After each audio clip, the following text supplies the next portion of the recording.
सालार यानी प्रभास का डायनासोर वाला कमबैक। फिल्म के ट्रेलर से आपको इतना तो पता चल ही गया होगा कि ये दो जिगरी दोस्तों की कहानी है। तो आखिर ऐसा क्या हुआ जो वे एक दूसरे के जान के दुश्मन बन गए?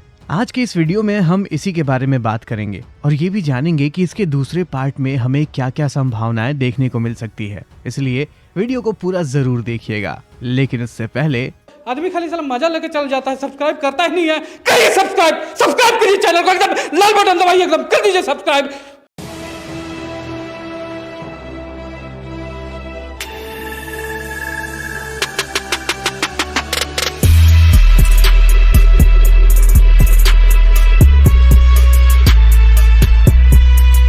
अब चूंकि ये पहला पार्ट है, इसीलिए कहानी पूरी फ्लैशबैक में ही चलती रहती है। फ्लैशबैक की शुरुआत होती है दो जिगरी दोस्तों से, वर्धा और देवा। देवा वर्धा को अपनी जान से भी ज्यादा मानता है। उसके रहते वर्धा के ऊपर आंच भी नहीं आ सकती। वर्धा को सम्मान दिलाने के लिए वो अपने से 10 गुना ज्यादा बलशाली पहलवान से भी लड़ जाता है। दरअसल इन दोस्तों की कहानी शुरू होती है खानसार नाम के एक साम्राज्य से। इस जगह के इंट्रोडक्शन में बताया जाता है कि खानसार ने बहुत सी कहानियां बदली हैं, लेकिन खानसार की कहानी तब बदली जब दो जिगरी दोस्त कट्टर दुश्मन बन गए। सन 1127 के टाइमलाइन में हमें देखने को मिलता है कि महमूद गजनवी और चंगेज खान से भी भयानक लुटेरे थे, जो सिर्फ लूटपाट के साथ साथ भयानक नरसंहार भी करते थे। दरअसल वे खानसार के लुटेरे थे जो समुद्र और पहाड़ों से घिरा यह एक बहुत ही भयावह इलाका था। यहाँ डाकुओं के 3 कबीले रहते थे, मन्नार, शौर्यांग और घनियार कबीला। ये तीनों कबीले साथ मिलकर रहते और लूटपाट करते थे। उनमें कोई आपसी मतभेद नहीं था, क्योंकि तीनों का लक्ष्य एक ही था, सर्वाइवल। समय के साथ साथ उन्होंने इस जगह को एक किले में बदल दिया। सन 1747 में अंग्रेजों ने भारत पर कब्जा करना शुरू कर दिया था और पश्चिम की ओर बढ़ने लगे, लेकिन खानसार तक वे कभी पहुंच ही नहीं पाए। सन 1947 में जब भारत आजाद हुआ, तब एक बड़ी चुनौती यह खड़ी हो गई कि खानसार को भारत में शामिल किया जाए या नहीं। लेकिन उस वक्त तीनों कबीले के वरिष्ठ सरदार शिवराज मन्नार ने विलय होने से साफ मना कर दिया और साथ में यह चेतावनी भी दी कि भारत का संविधान खानसार पर लागू नहीं होगा, लेकिन खानसार के नियम और कानून भारत पर जरूर लागू होंगे। और इस तरह से भारत के काले धंधे खानसार से ही ऑपरेट होने लगे। उन्होंने भारत की राजनीति को भी अपने कंट्रोल में रखा हुआ था। अपनी दहशत से लोगों में इतना डर बना दिया था कि लोग खानसार का नाम तक लेने से डरने लगे। खानसार का सारा काम व्यवस्थित रूप से हो, इसके लिए तीनों कबीलों ने मिलकर भारत के संविधान की तरह खानसार का भी एक संविधान निर्माण करवाया था, जिसका नाम था निबंधन। निबंधन के अनुसार तीनों कबीलों को बारी बारी से 40 साल तक राज करने का अधिकार दिया गया था, जिसमें सबसे पहले बारी थी मन्नार कबीले के वरिष्ठ शिवराज मन्नार की। उन्होंने निबंधन के हिसाब से पूरे खानसार को 101 भागों में बांट दिया। हर भाग का एक नायक चुना गया और हर नायक को उसके कड़े के अनुसार एक पहचान दी गई, जिसमें सबसे पहले थे कॉपर, 61 नायकों का वह समूह जिन्हें केवल 1 वोट देने का अधिकार था। दूसरे थे सरदार, 8 नायकों का समूह जिन्हें 3 वोट देने का अधिकार था। और आखिर में थे खुद शिव मन्नार, जिन्हें अकेले ही 15 वोटों का अधिकार था। और इस तरह से सबसे ज्यादा वोट होने की वजह से ही निबंधन के अनुसार शिवराज मन्नार खानसार के कर्ता यानी कि महाराज चुने गए। शिवराज मन्नार के शासनकाल में सब कुछ ठीक ठीक चल रहा था, लेकिन अब जैसा कि कहा जाता है ना कि समय शाश्वत है, सन 1985 आते आते शिवराज मन्नार की मौत हो गई और उनके मरते ही खानसार में गृह युद्ध शुरू हो गया।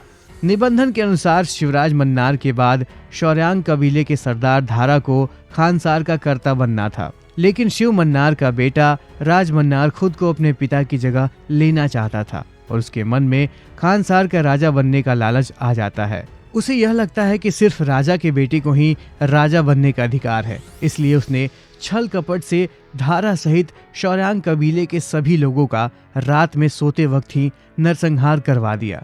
किसी को भी जिंदा नहीं छोड़ा, फिर चाहे वो छोटा बच्चा हो या महिला, क्योंकि उसे पता था कि अगर कोई शौर्यांग जिंदा बच गया तो आगे चलकर वो जरूर बदला लेगा। राज मन्नार का यह पागलपन और नरसंहार देखकर बाकी कबीले भी दहशत में आ गए और उसके सामने घुटने टेक दिए और इस तरह राज मन्नार खानसार का राजा बन गया। राजा बनते ही उसने खानसार को अपने हिसाब से चलाना शुरू कर दिया। खानसार के चारों ओर बड़ी बड़ी दीवारें खड़ी करवाई और उसे एडवांस मिलिट्री आर्मी से सुरक्षित कर दिया। इसके बाद 8 नायकों वाले सरदार के ग्रुप को अपने ही जान पहचान के खास लोगों में बांट दिया, जिसमें 5 घनियार कबीले से थे और बाकी के 3 को अपने ही परिवार के 3 लोगों में बांट दिया। राज मन्नार का यह भेदभाव वाला फैसला देखकर दोनों कबीलों में आपसी मतभेद शुरू हो गया, लेकिन राज मन्नार के डर से किसी में भी बोलने की हिम्मत नहीं होती थी। अब आखिर ये अनबैलेंस्ड व्यवस्था कब तक चलती? सभी एक खास मौके की तलाश में थे और उन्हें एक मौका मिल ही गया जब राज मन्नार खानसार से बाहर चला गया। लेकिन जाने से पहले अपनी गैर मौजूदगी में वो अपनी पहली बीवी की बेटी राधा रमा को खानसार का करता और दूसरी बीवी के बेटे वर्धा को सरदार का दर्जा देता है। अब चूंकि अलग से कोई पद नहीं था, इसीलिए उसने घनियार कबीले के ही एक सरदार से पद छीनकर अपने बेटे को दे दिया। राज मन्नार के इस फैसले से मानो बाकी सरदारों के बदले की आग में घी पड़ गया हो, क्योंकि असलियत में वर्धा कभी इस पद के लायक ही नहीं था। उसने अपना यह हक बचपन में ही खो दिया था, जब उसने अपने दोस्त देवा और उसकी मां की जान बचाई थी। लेकिन राज मन्नार अपने बेटे को लायक देखना चाहता था, इसलिए उसने ये फैसला लिया। राज मन्नार के खिलाफ यह विरोध जायज भी था, क्योंकि निबंधन में लिखा हुआ था बलस्थेव राज्यम बलस्थेव आसनम, यानी बलवान का ही राज्य और बलवान की कुर्सी। और इस तरह सभी आपस में ही लड़ना शुरू कर देते हैं। उनमें से कुछ थे जिन्होंने एक दूसरे से हाथ मिला लिया और कुछ थे जो अकेले लड़ रहे थे, लेकिन सभी का टारगेट सिर्फ एक था, वर्धा। सारे सरदार बारी बारी से उस पर हमला करते हैं, जिस कारण उसका जीना मुश्किल हो जाता है। वे वर्धा को मारने वाले ही होते हैं, तभी सीज फायर का ऐलान हो जाता है, जो कि राज मन्नार की बेटी राधा रमा ने करवाया था, क्योंकि जाने से पहले राज मन्नार ने अपनी बेटी को ही राजगद्दी संभालने की जिम्मेदारी सौंपी थी। इसलिए निबंधन के हिसाब से उसे यह करने का पूरा अधिकार था।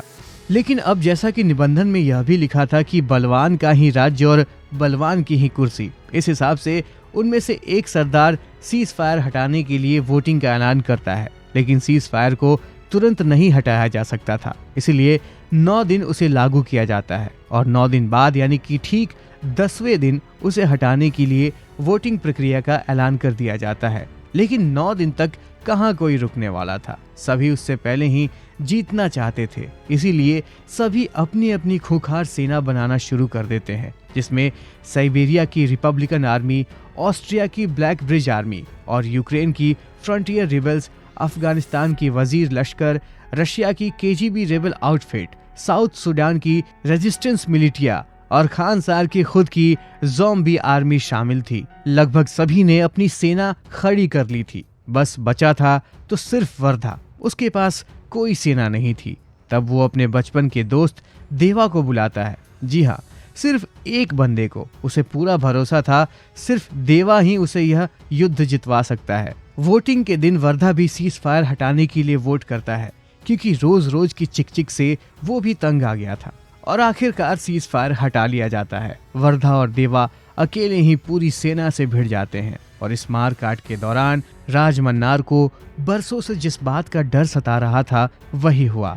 दरअसल 25 साल पहले जिस शौर्यांग कबीले का उसने नामो निशान मिटा दिया था, उसमें से कुछ लोग जिंदा बच गए थे, जिसमें उस कबीले के सरदार का बेटा भी था और वो बेटा कोई और नहीं बल्कि देवा ही है। उस कबीले के कुछ लोग चुपके से मन्नार कबीले में आके शामिल हो गए थे। इस वक्त खानसार में जो गृह युद्ध चल रहा था उसके पीछे भी उन्हीं का हाथ था। मन्नार में आपसी फूट डलवाकर शौर्यांग सेना सही मौके का इंतजार कर रही थी। एक तरफ पूरा खानसार राजगद्दी पाने के लिए लड़ रहा था और दूसरी तरफ शौर्यांग कबीला उसी राजगद्दी को जलाने की तैयारी कर रहा था। और जिस गद्दी पर बैठने का हक देवा का था, उसने वही राजगद्दी वर्धा को दिलाने का वादा कर दिया था। और इन दोनों दोस्तों के बीच दुश्मनी की वजह भी यही है। वर्धा देवा को सालार कहकर बुलाता था और सालार का मतलब होता है अंगरक्षक, बॉडीगार्ड, यानी कि वर्धा को यह राज पहले से ही पता था। तो अब बात आती है कि इसके आगे क्या होगा। तो देखिए, अभी के लिए देवा अपनी दोस्ती और वादे से मजबूर है, इसलिए उसने वर्धा के पिता यानी कि राज मन्नार को मारकर अपना बदला लेगा। और वादे के मुताबिक राजगद्दी पर वर्धा को बैठाकर वहां से चला जाएगा। और शायद यही वजह है कि उनकी दोस्ती दुश्मनी में बदल जाएगी। अब ये सिर्फ एक अनुमान है, तो इसके सही और गलत होने की पूरी संभावना है। खैर, बाकी जानकारी तो हमें सालार के दूसरे पार्ट शौर्यांग पर्वम में ही देखने को मिलेगा। तो अगर आपने सालार पार्ट 1 सीज फायर देख ली है तो उसका एक्सपीरियंस हमें जरूर शेयर कीजिएगा। और हाँ, हमारा आज का ये वीडियो आपको कैसा लगा उसके बारे में भी हमें जरूर बताइएगा। और भैया, इतना मेहनत लगा है इसमें तो कम से कम चैनल को सब्सक्राइब भी कर लीजिए भाई।